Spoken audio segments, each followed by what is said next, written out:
ভারতীয় যে medical visa রয়েছে সেই মেডিকেল ভিসার স্লট সামান্য কিছু বাড়ানোর কথা ছিল, সেটা তারা বাড়িয়েছে বটে, কিন্তু যে ভারতীয় ভিসা সেন্টারে আমরা আজকে 11/8 মানে 11 আগস্ট 2025 আজকে কথা বলছি আপনাদেরকে, আজকে যে আমরা আপডেট দেখতে পেলাম যে অরিজিনাল যে ডকুমেন্টস গুলো রয়েছে মেডিকেলের, সেই অরিজিনাল মেডিকেলের ডকুমেন্টস গুলো কিন্তু এখন চাওয়া হচ্ছে।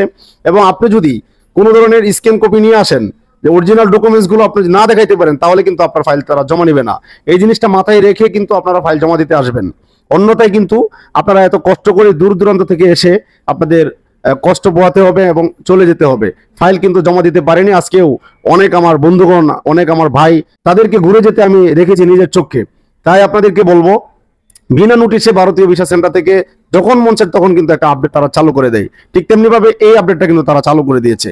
আপনারা জানেন, আগে যখন ভারতীয় ভিসা নিতে হতো তখন যে মেডিকেলের অরিজিনাল কাগজগুলো আছে সেইগুলো পাসপোর্টের পিছনে স্টেপলার করে তাদেরকে জমা দিতে হতো। তারপরে মধ্যবর্তী সময়ে তারা সেটা নিয়ম উঠিয়ে দিয়েছে, শুধু আপনার পাসপোর্টের ফটোকপি, যে শুধু আপনার মেডিকেলের রিপোর্টসের যে ফটোকপিগুলো রয়েছে সেগুলো জমা দিলেই কিন্তু ফাইল জমা নিত। কিন্তু হঠাৎ করে আজকে 11 আগস্ট থেকে তারা নতুন নিয়ম আবার চালু করে দিয়েছে, আপনার মেডিকেলের অরিজিনাল ডকুমেন্টস গুলো তারা দেখতে চায়। তো দর্শকবৃন্দ, আপনার যদি মনে হয় যে ভিডিওটা ইনফরমেটিভ, তাহলে এই চ্যানেলটাকে সাবস্ক্রাইব করে পাশে থাকা বেল আইকনটি অন করে রাখবেন। আর এরকম নিত্য নতুন আপডেট কিন্তু আপনারা প্রতিনিয়ত এই চ্যানেলের মাধ্যমে আপনারা পেয়ে থাকবেন।